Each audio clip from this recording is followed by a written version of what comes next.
and welcome to Wine, Whiskey, and Words. I'm Daniel. I'm Brad. And if you've listened to our podcast before, we want to welcome you back. We love our repeat listeners. If you're new to the episode, uh, every episode we try something to drink. It varies what we try. This week it's wine. Last week I think we did some whiskeys, or We pod, did. something like that.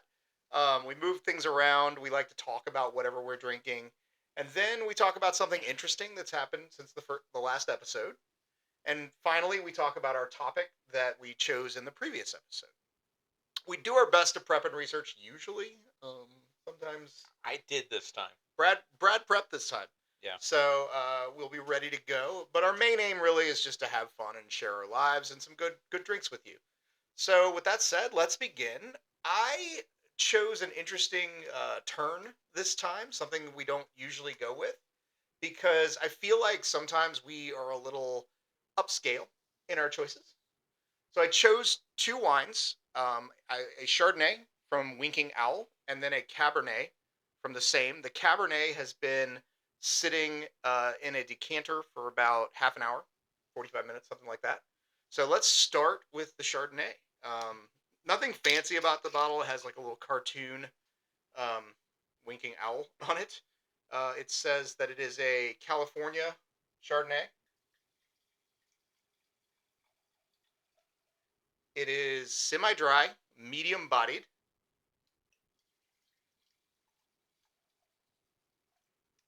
It is good with subtle flavors of ripe apple, pear, toasted oak, and a hint of spice. I don't know about subtle being with the pear. The pear is really in your face. I mean, Okay. I like it. All right. So I'll give it a swirl. Brad, you tell us what you think about it while I'm. Well, I mean, I like the nose so far. Yeah, the nose is wonderful. Not overly It's buttery on the nose. It's no, but it's you definitely have that. I'm going to say bad term body. So it's kind of like it's a heaviness when you're nosing it. I get like a Granny Smith on the nose, a little more than the pear. Circus peanuts. Yeah, Circus I peanuts. actually do get a little circus peanuts out of that. It Yeah. has a little bit of butter. It's not super oaky. Um, Easy drinking though. I this is nice. This is not oaky. Yeah, like it's got just a hint. It's not very Yeah. oaky. So just to full disclosure for our listeners, I usually don't drink Chardonnays. Brad can attest to this. You drink Chardonnays more than I do. Yeah, I've lately been trying a few. I'm getting a little more adventurous in my taste, largely because of this podcast. I feel like we've been trying things that have unexpected flavors, and I've really enjoyed it. I've been trying like French Chardonnays. I had a nice unoaked French Chardonnay the other day, but um, this is pretty nice. I Yeah. like this. I would drink this one. It is only mildly sweet. There's not a lot. It's a little more fruity than sweet, um, but the fruitiness masks some of that lack of sweetness. It's I'd say medium dry is probably accurate. Yeah, it's on a scale of 1 to 10 for me. The sweetness is on like a 2 or 2.5. So I don't feel like this has like the super rich. Um, No, it's not at all. I yeah, mean, it has more acidity to but it. but it's really nice drinking. Like I said, I could drink plenty of this. Yeah. Like I said, I admit I was a little bit worried when I saw you pull out that Chardonnay, yeah, like I said, but I'll drink this. I'm I'm Cheers. I'm glad you Yeah. enjoyed it. I'll tell you a little more about it in just a minute. All right, I want to move on to the red. The red is also from Winking Owl, similar in decoration. It's just got a red owl instead of a green owl. It is also from California. It is a Cabernet Sauvignon, semi-dry, medium-bodied, subtle flavors of blackberry, plum, toasted oak, and a hint of vanilla. It says it's good with pasta, roast beef, and steak, and it's best served at room temperature, which is probably about where we are. All right.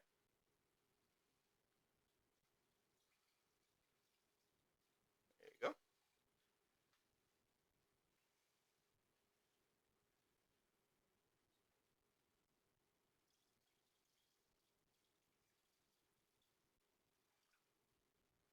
And this is actually the reason I brought the Winking Owl, because I had this same fashion. I did the decanter not too long ago, and I enjoyed it quite a bit. It might have been what I ate it with, but I enjoyed it. So I'm just curious what your thoughts are. Well, I mean, it's a bit closed off.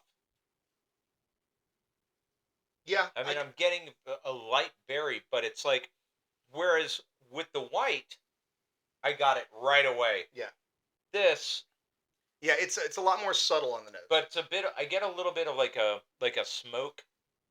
Slightly, I could see that. I got the blackberry.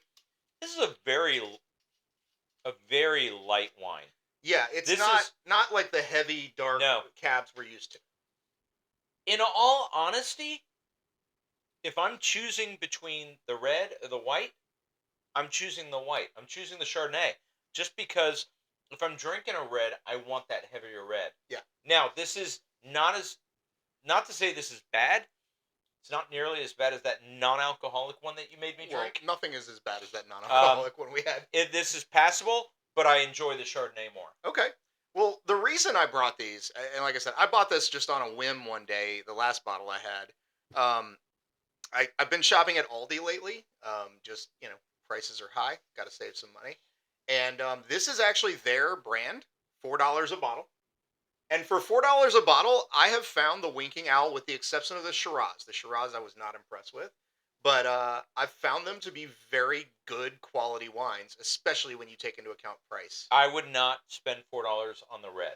Okay, that's I fair. would on the Chardonnay. Yeah, I mean, I like I would. said, I not on the red. I will be buying another bottle of the Chardonnay. This, I will say, this time around, I think whatever I ate with it last time impacted the flavor, because this time I'm getting a lot more sweetness and a lot less of the flavors out of this. Why the hell would you feel the need to decant for a half an hour this $4 bottle of Cabernet? Well, There's zero need. I read an article that said even cheap wines, if it's a Cabernet or something like that, go ahead and decant it. It can't get worse. Right, it can't get worse. But no, this is not bad. I enjoy it. I feel like if you are a lover of like Bonanza, or if you're a lover of Boone's Farm, we've got an upscale brand for he's you. being ridiculous. This is nothing like Boone's Farm. No, it's all right. With Boone's Farm, you know what you're getting. This, I would put this alongside any $10 to $20 bottle that you could buy at Publix. I would not.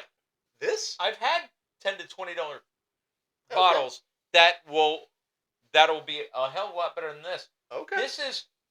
This is a slightly better Kool-Aid. I mean, it's an easy drink to get you sloshed. See, I actually find this to be quite enjoyable. I want a heavier red. I want a little bit more structure. All right, that's fair. The tannins are very low. That's This is true. a good. All right. This is a good entrance for people that like sweet wines I would agree to with get into reds. Yeah, it is not dry much at all. It's got a good strong sweetness. But for people that like a little bit higher quality, it ain't a go. No, I mean it's not going to pass the sniff test for a true enophile. But like I said, Big words. I think for $4, I'd drink this. I wouldn't. I'd spend more. But anyway, like I said, I just wanted to kind of show that like you can have a pretty good glass of wine without going broke, because I think that's one of the things that I like about wine is there's just such a range that if you want to spend $6,000 on a bottle, go knock yourself out. If you want to spend I have never spent $6,000 on a bottle. I'm just saying, people do.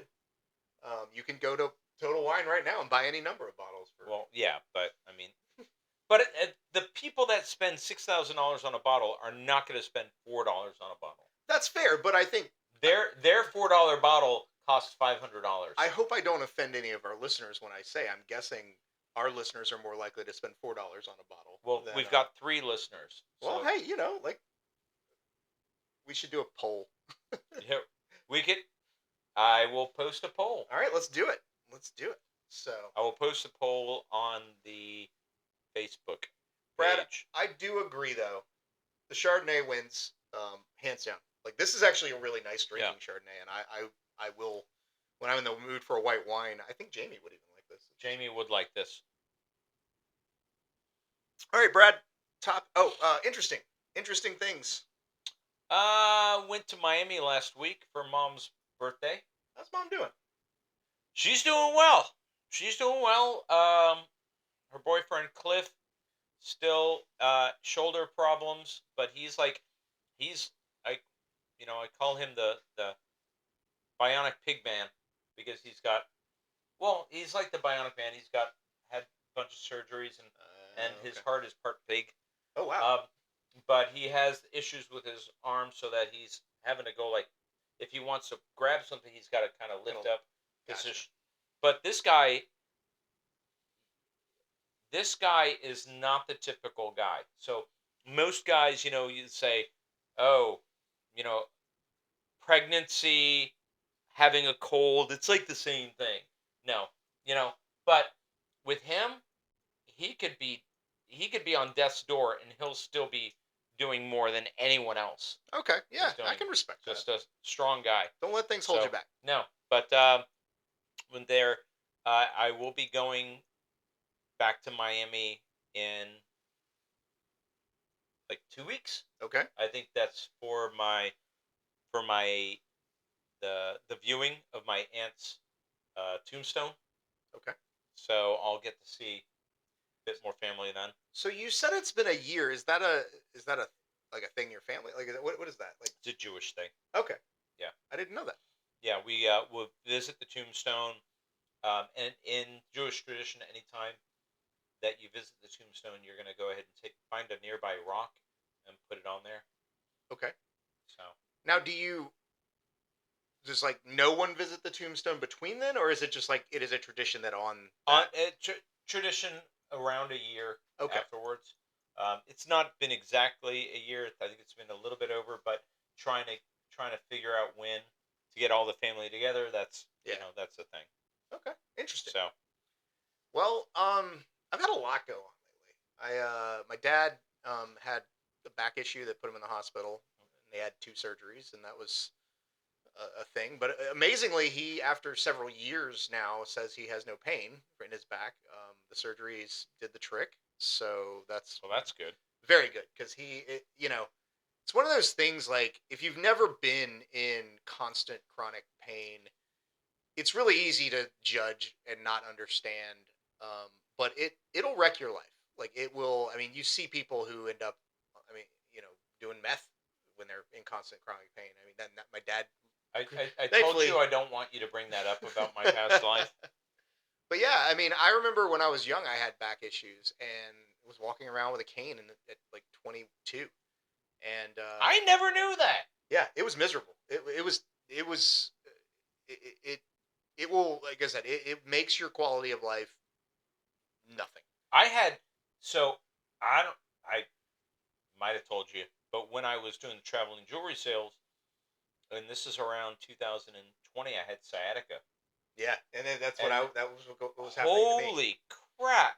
I remember I started to develop it on one side, and I was in a mall.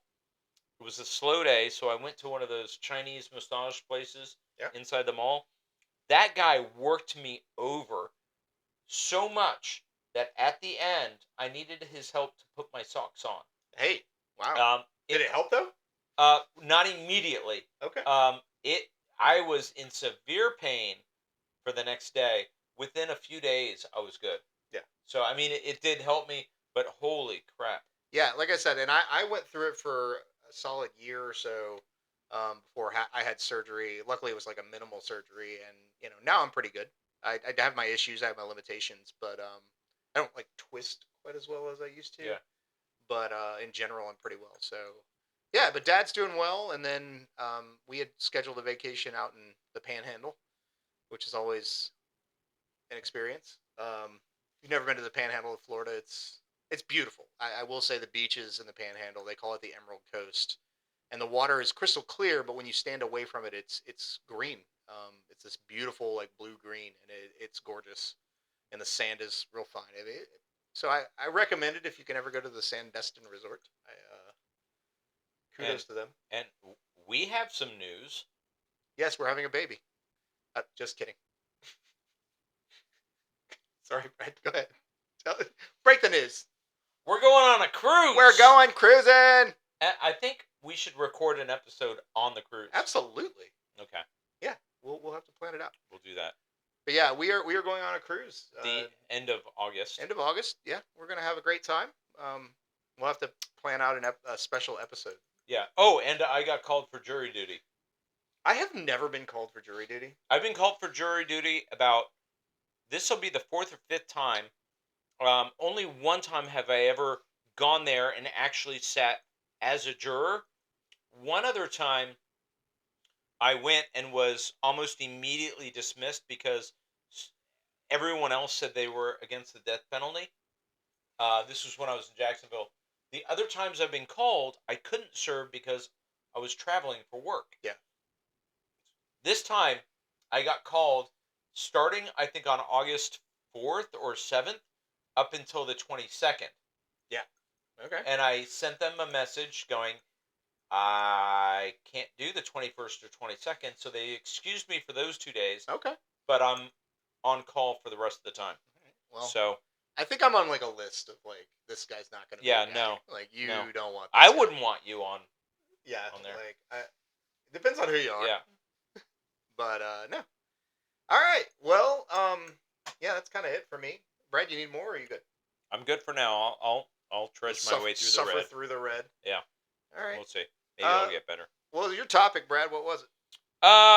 It was about time travel. What to do, what not to do. So, And so in researching this topic, I've been a bit of a sci-fi nerd my entire life. And I read this article on Medium. The article is by Ross Stringer. This article came out at the beginning of January 2024. And he talked about a bunch of different things that are interesting that I've seen in different movies and TV shows. One of the most popular things is, and I'm going to try to keep linear here rather than jump all around the place. But the first thing that comes to mind is like Back to the Future. okay. Okay. So one of the things that people talk about is changing your own past or whatnot. But the way that I see it as far as time travel is concerned, if you affect something in your past, you are not necessarily affecting your past. You're affecting an alternate version of you. So every single decision that you make creates an alternate reality. So you're saying like you would never encounter the situation where like you travel back and do something that prevents you from building a time machine and traveling back, so you don't just like immediately disappear. Right. So basically what happens, so I'm going to use this as an example. In Back to the Future, spoiler alert, in Back to the Future, Marty gave that little slip of paper to Doc Brown. Okay. Okay. And he thought he didn't read it. When he traveled back and he sees Doc Brown was shot, then finds out he actually read the note. So what it's been hypothesized, and what is that, so he read the note, and then, so actually what also Doc Brown did was he equipped that version of the DeLorean with extra plutonium. In episode 2. No. And at the end of episode 1. So in Back to the Future, right, he equipped at the very end, because he knew what was going to happen, he equips that with extra plutonium. Now, follow me here, okay? Okay. Because we know that in this version of the reality that Marty is now in, his parents are rich because of what he did. Okay. But because he inspired his father to write a novel and Okay. such. So, hear me out. Because Doc Brown equipped that version of the DeLorean with extra plutonium, when that Marty that left, when he left and went back in time, he was able to return immediately. Okay? So Are you you following me so so far? no, because like the whole thing about Back to the Future was gets gone, he goes back and can't travel forward because he has no plutonium, Right. But because he met Doc Brown in the past right? and told Doc Brown what happened, when in that version of the reality that played, Doc Brown was able to prepare for that. Oh, so like you're Yeah. saying because of what happened in the first movie, the second movie he builds in Mr. Fusion. No. All right, man, you So, lost me. okay. So, when you when you make a change, when you make a change, you're affecting one reality. So what happens is at the end of the movie, just follow me again. Doc Brown at that point in time knew that what was going to happen to Marty, right? That point in time being like future Marty's time before he puts him in the DeLorean. Um, when Marty came traveled back to the present, Okay. he wasn't in his reality. Right. He was in the reality that was created. So what happened to the other Marty? So that's what I'm going to explain. Okay. So what happened is the other Marty, when they traveled back, and he goes, "Okay, I've got, I'm prepared. I can travel back." So that Marty never met his parents in the past, and if he never met his parents in the past, when he traveled back, whose reality did he go back to? The original Marty, because he never messed with his parents. So that Marty ended up traveling back into a reality where his his sister and his brother were not successful. He traveled into that reality where his father was still a schlub. He traveled into the reality I'm where clearly forgetting some things about Back to the Future because I remember like the whole like the clock tower and moving like I don't remember all this like second car thing. it's the second car was the original car, but when Marty traveled back at the end of the first movie, Okay. when he traveled back and he saw himself getting into that DeLorean. Okay. All right. You follow me now? Yeah. So at that point he replaced. I see. I see what you're saying. So what it is the point of this is that um and they covered this in some of the Marvel movies as well, whereas time is not linear. Every single decision you make is going to affect a different version of yourself. Yeah, the multiple timelines is a common thing, but see, like I like the whole like what I got out of Back to the Future as I was thinking about this episode was really more like, hey, you need to plan on how you're going to get back to the future because Marty goes back and he's like, "Oh, I'm here," and Doc's like, "Well, I don't have any plutonium. You can't get that." And so, like to me, the lesson there was not like it was not anything about timelines. It was more because like okay, the timelines thing is interesting, but like, what are you gonna do with that information? But like to me, it's like, hey, if I'm building a time machine and I'm going back, I need to plan like, hey, bring a towel, you know. That's different. Different. Um, but it's to the point of like that butterfly effect. Okay. Any decision that you make is going to affect thing. Um, Now there's some things that were talked about, like fixed points in time, which is covered a lot by like Doctor Who. Um, the idea that some points in time are fixed and cannot be altered no matter how you might try, Yeah. which I don't necessarily agree with that. I think anything, if you attempt to try to fix it, things can happen. But the problem is that let's say for instance that you travel back in time to kill Hitler when he was a baby. Is that going to prevent World War II from happening? Is someone else going to take that place, or is something going to be even worse happening later on? Yeah, I think that's a really important lesson of fictional time travel is like Oh, so now you're don't saying it's fictional. don't assume that. So like, okay, if I knock over this bottle right now, and you know, I somebody future me travels back and says, "Oh, I'm gonna keep him from knocking over that bottle." That's easy to like, you can go, well, like he didn't knock over the bottle. Well, Cool. it's an empty bottle. Who But the the fuck cares? further down the path you go, you have all these forces beyond your control that can influence things that you may not be aware of when you stop that one thing from happening.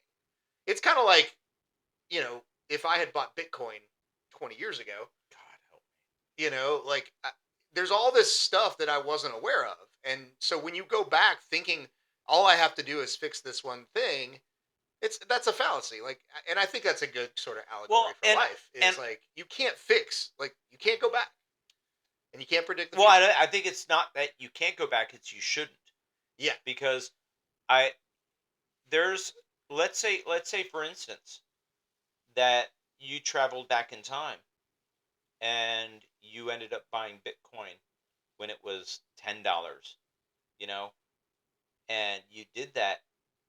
Who's to say you didn't make some extremely poor choices and ended up overdosing on like cocaine or something like that? Or even You know? something as simple as like you were the guy who bought that last extra Bitcoin that caused the government to go, we got to shut this down. Because, Okay, that's a good point. like that's the thing is, I think that most film and literature kind of hinges around this idea that like changing the past is not realistic. It's not practical. Like, yes, it can have some positive effects, but it can have really bad negative effects, and it's completely unpredictable, just like regular life. The one movie that I've been wanting to watch again is The Butterfly Effect, because I thought that's a pretty cool concept with it.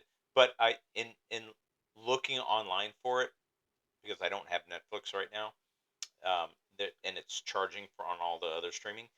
They actually made two other versions. Really? Yeah, that's something that I would probably talk to the directors or the writers and either try to talk them out of it or kill them. Um, because sometimes just because a movie's been successful, it's like don't do it, don't stop, please. Like so, there should be only one. Yeah.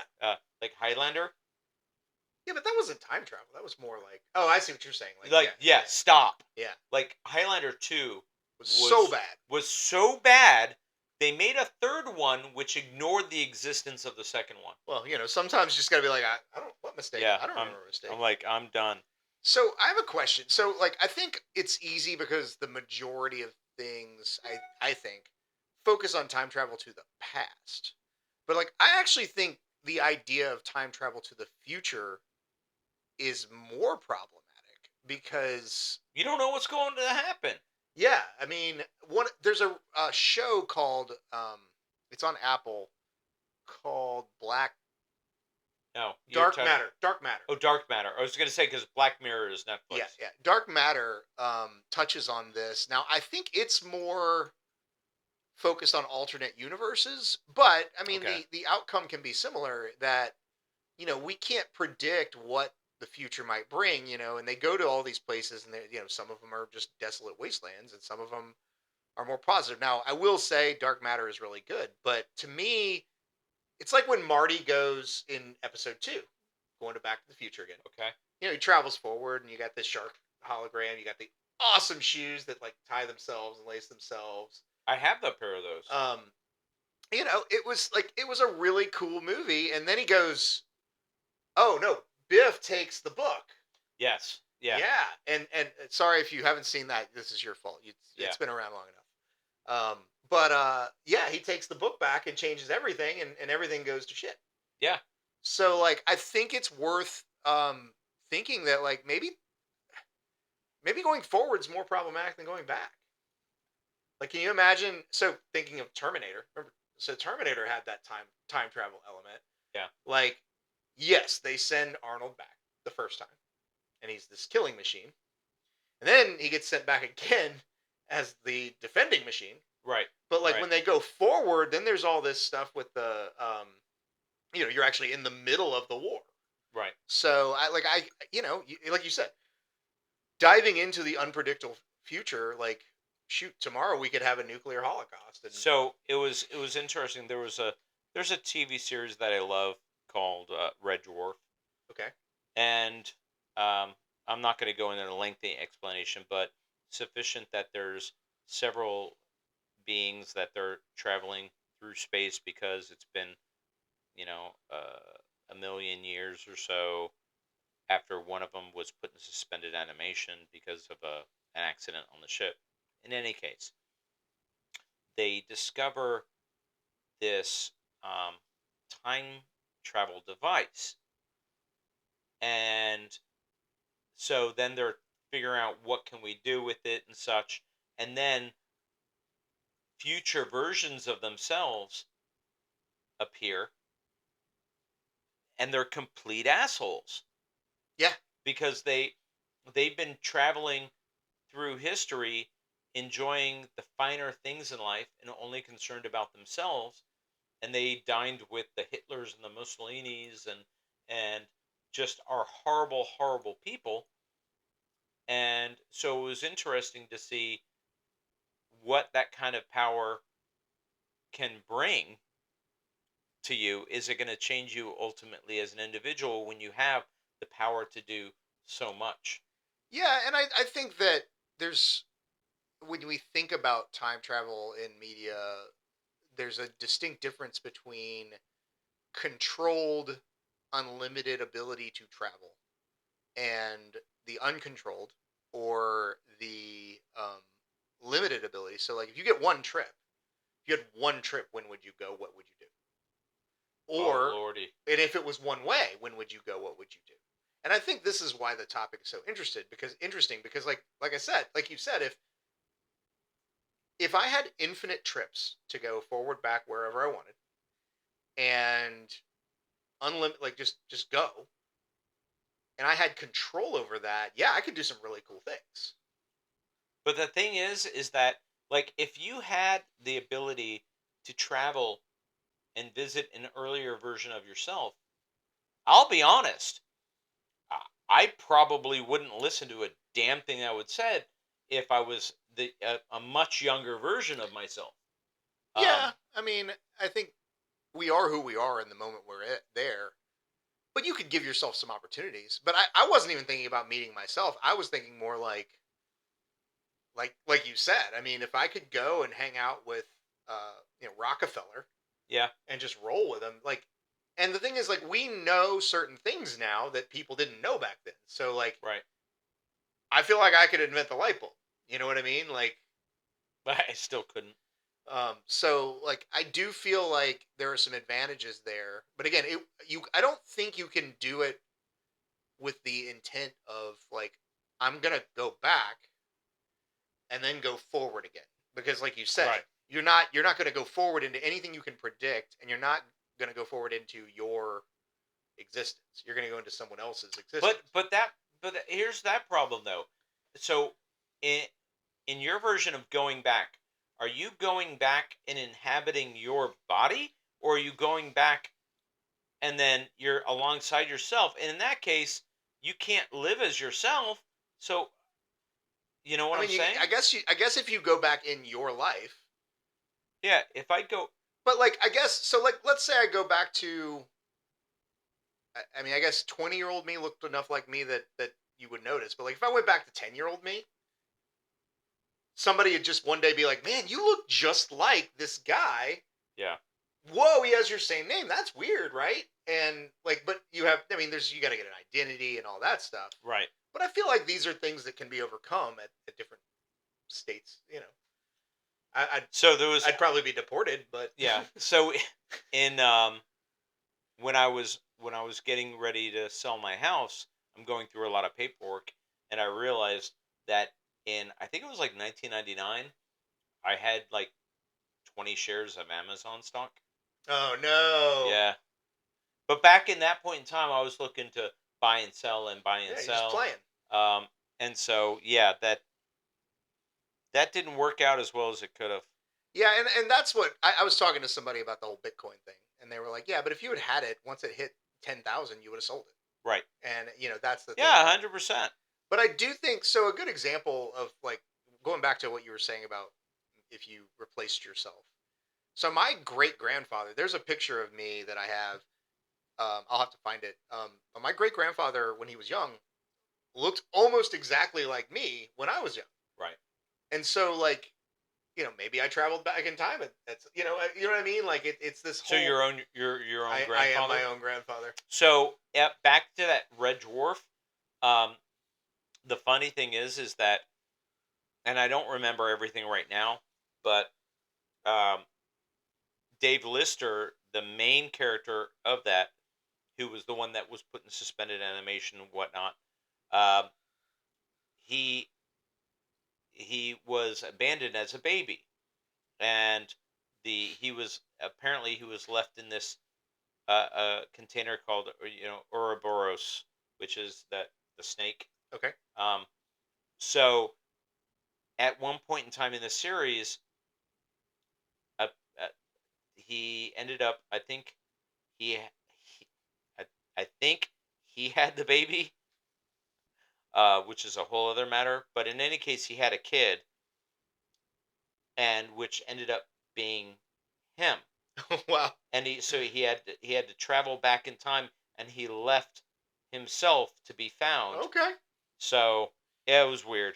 So I do think that um, all of this makes me think about what larger lessons like why is it that time travel just as an idea is so persistent. I mean, we had like H.G. Wells with the time machine. Because we always have things that we wished we would change. Yeah, but even like future time travel, like what do I mean, I guess going back is one thing, but going to the future, I mean, maybe it's just this sucks. I want to see how I want to fast Yeah, forward I through want to find this. out. Did we screw up royally, or are things better? Yeah, I yeah, mean, in Bill and Ted, things are most excellent. most They excellent. don't know how to get there. But I just rewatched the last one. Speaking of things that I watched right after we decided on this topic, or you decided on this topic, um, Netflix or one of the streaming services recommended a show, and I want to warn you all off from watching this. Um, it's called Frequently Asked Questions About Time Travel. It has the guy from It's the IT crowd. yeah. I love him. Oh, He's fun, okay. Yeah. but it is a terrible movie. It has Anna Faris in it. Oh God. It's so bad. All Like right. it is horrible. I So will be right back. We're gonna keep rolling, and Daniel's gonna keep talking. I think Brad's gonna steal my wine. He's gonna go. He's gonna come back Yep. with a different bottle of A wine. different bottle. Yeah. Well, all right. So I time travel, man. Um, I was not prepared for this. So I've been thinking as we've been talking about this about like what I would do if I could travel back to any point in time. And I feel like what I would do just because it would entertain me more than anything else is I'd travel back to a point where I was satisfied that like the conditions weren't going to kill me. So I wouldn't travel back obviously to, the dark ages where you have the plague and all this stuff. So probably anytime after 1900. I feel like you're pretty safe. I'd avoid things like World War II and the Spanish flu and things like that. But I'd probably go back and I'd cheat a little, take advantage of the knowledge that I have of future state, and try to create some wealth. so that I could be that like do whatever you want person, and just go out and you know honestly be the Elon Musk of the world, or the maybe not completely, but like in terms of wealth, be the Warren Buffett of the world. Have enough money, Bill and Melinda Gates, where you can just give it away in the billions, and do really whatever you want. Because one of the things that I've found in my life is you end up with all these ideas, these beautiful things that you could create, you could do, that you're not able to do because of means. And if you were able to travel back far enough, now if you travel back 5 years, I don't know, like I said, buy Bitcoin, or predict the pandemic and make 1 billion. But um, if you travel back far enough, you can take advantage of your knowledge and really you could change the world. I think. I don't think I would ever try to travel back forward, even if I had the opportunity, because of the unpredictability. I think traveling back and just existing in that space would be my path. Brad, I was With my luck, I would end up traveling into the future, and it would be a nuclear holocaust. yeah, like I said, I don't think you ever want to go forward. I feel No, like don't go forward. I was saying like what I would do if I could do it. I think I'd just travel back to a time where it's you know I could make some money and have Yeah, have means and be Warren Buffett. there we. That was like a time cop. Yeah, absolutely. Time cop, where the guy tried to travel in the back and he ended up diving. Yes, I'm a big fan of any Van Damme movie. Yeah. Very underrated performer. I don't know about actor, but he definitely performed well. So there's interesting the the TV show, the original show, Quantum Leap. Oh yeah, I That forgot about Quantum Leap. so a lot of people, and we talked about this in an earlier episode, but the finale where Sam ended up uh, ended up traveling back and telling Al's wife that Al was still alive, Mm-hmm. and how that affected, because in the original reality, Al was a prisoner of war for about 5 years and declared dead. So when he came back, his wife had already remarried. So in this reality, she waited for him. And then, but that always made me wonder, but wait, if she waited for him, did he ever end up working with Sam on Quantum Leap? Yeah, I mean it's a big thing. It's kind of like with at the end of the Avengers, where Captain America, like he's like, yeah, I spent his life with Carter. Right. Well, the difference in that is he traveled back in time and didn't affect anything Right, else. he just lived his life. He just lived his life. He didn't change the other reality's version. But when you think about it, like that's an interesting statement about like I think what I love about this kind of conversation is like what does it teach you about your own life where you can't travel in time? And like I think that the lesson there is like no one person is that important. Like the universe goes on.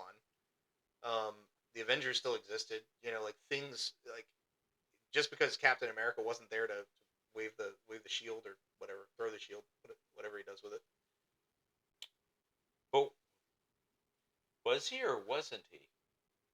Wasn't He that the still. thing? Is like when he went back. Well, I guess that timeline he still existed. I don't know, man. It gets confusing. Yeah, It gets all timey wimey, wibbly wobbly. that's true. Yeah. Damn it. What are some other? We had Quantum Leap. Again, I like the old time machine book with the Morlocks and the Yeah, that's called Eloy. the Time Machine. Yeah, that was Um, good. 12 Monkeys. Yeah, that was a time machine. I Yeah, forgot about that. Yeah, that I one mean was weird. Doctor Who. Um, I think that 12 Monkeys raises an interesting thing. Like, don't tell anybody you travel in time because like mhm, it's never gonna go well. There's right. no world like don't even tell yourself. It's not gonna end well if you tell somebody you traveled in time. Um, Loki. Yes, I was not like that was not my favorite I show. love that show. It was weird. It's too I weird. love that show. But the interesting about it is that they're wanting to kind of control things so that they limited the divergent realities.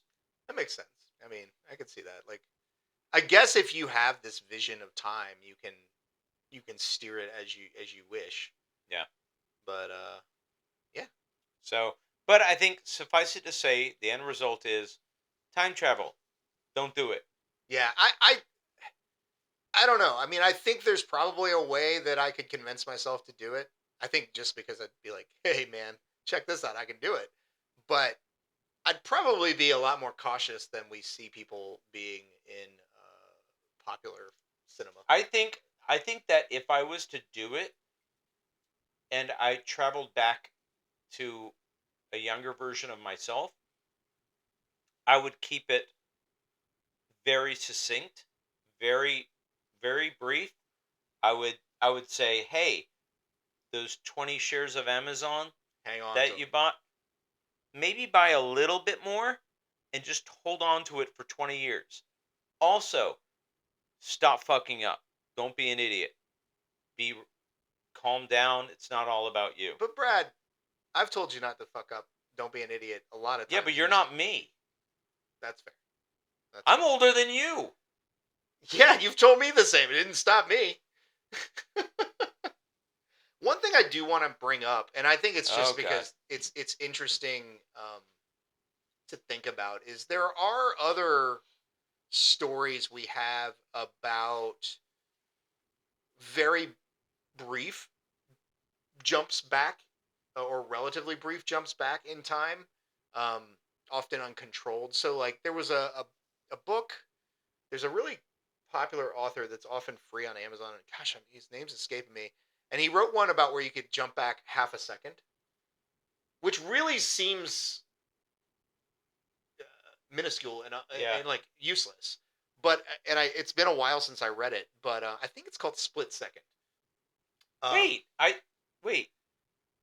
this Second. author's very prolific. He writes a lot, or he writes a lot. That sounds familiar. But anyway, the guy basically develops a technology. Yeah, Oh, uh, Douglas Richards. Douglas Richards. Yeah, honestly, I will tell you, Douglas Richards is great. I He's got think lots of good I stories. think I read that a long time ago. Yeah, I highly recommend you look it up. Split Second by Douglas Richard is very good. I don't know about David Baldacci. I've seen that name a lot, but I've never read that one. But yeah, Douglas Richards. That's not it, Brad. You look at the wrong guy. Oh, whoops. Yeah, but anyway, highly recommend it. It's he takes just the notion of being able to travel back half a second and does some really cool things with it. But I like that idea. Brad, you loaned me a book not long ago that basically the person, now this was uncontrolled, would travel back to certain In points in his life. into the was that Rewind? Rewind, maybe. Think that sounds correct. Um, but I think I like some of those shorter term and or uncontrolled things, because I think it's one thing if you can plan your time travel.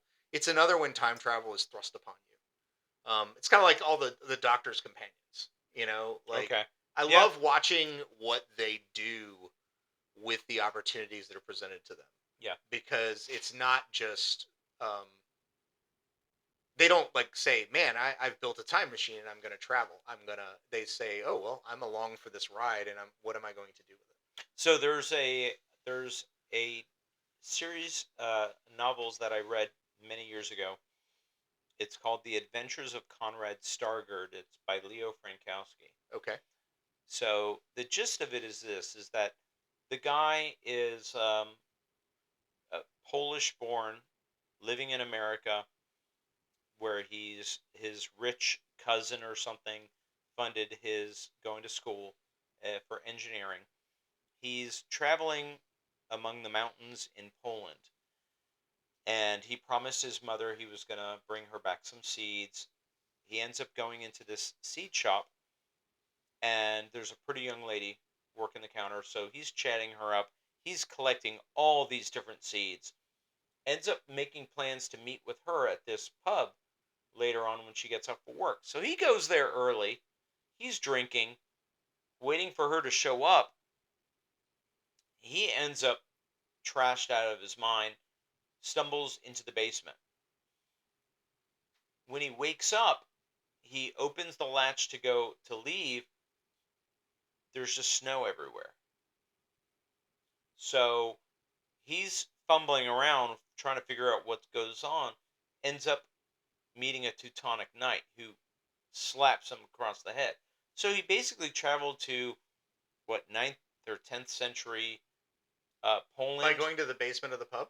Yeah, it was a time travel thing. So maybe Um, you should watch yeah, the frequently asked questions about time travel, yeah, because it's got a yeah. similar vibe. So what happens is he finally figures out that he's in Poland about 9 years before Attila the Hun's gonna invade. Yeah. Now, at this point in time, he's not thinking, "How can I get back?" He's like thinking, "There's nothing I can do." So, what do you do in that instance? You try to figure out what you can do to prepare. Yeah. So that's what he spends the next years doing, is trying to upgrade their level of technology so they can prepare for the invasion. He's got all these seeds so he can better their nutrition. Okay. Plus, he's an engineer. So he's already trying to figure out things that he can do. Yeah. It's just a really interesting story. Okay. Well, I have one more idea and one more thought Okay. that it's gonna blow your mind, man. Okay. It's like Talk to me. Talk to me. so.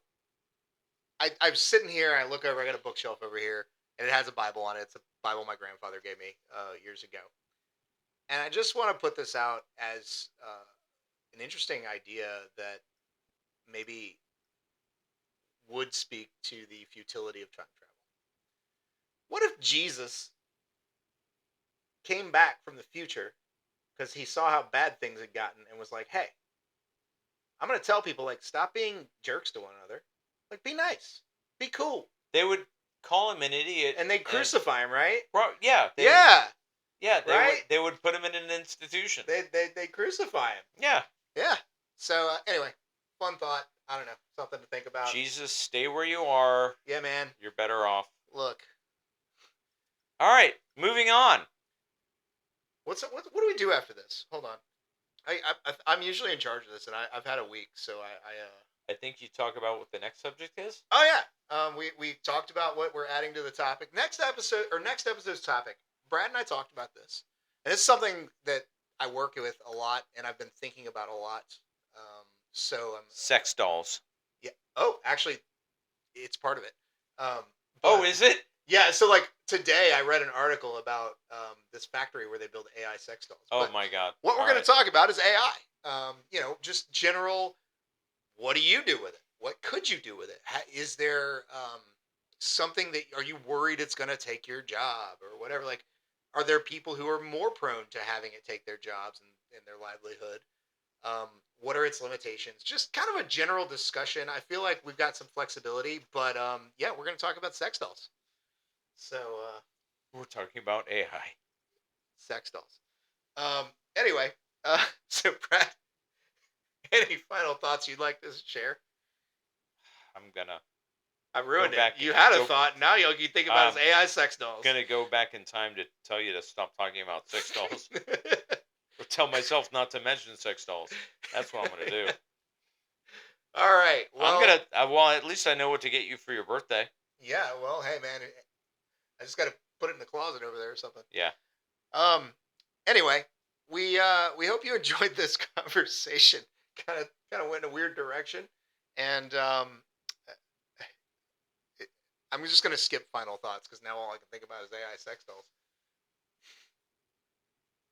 Brad, you admit it. You're thinking about it too. I'm But not. anyway, please check us out on Apple and Spotify podcasts as Wine, Whiskey, and Words. We are also on YouTube if you want to watch the video. I think we're actually on video on Spotify. Video is on Spotify and YouTube.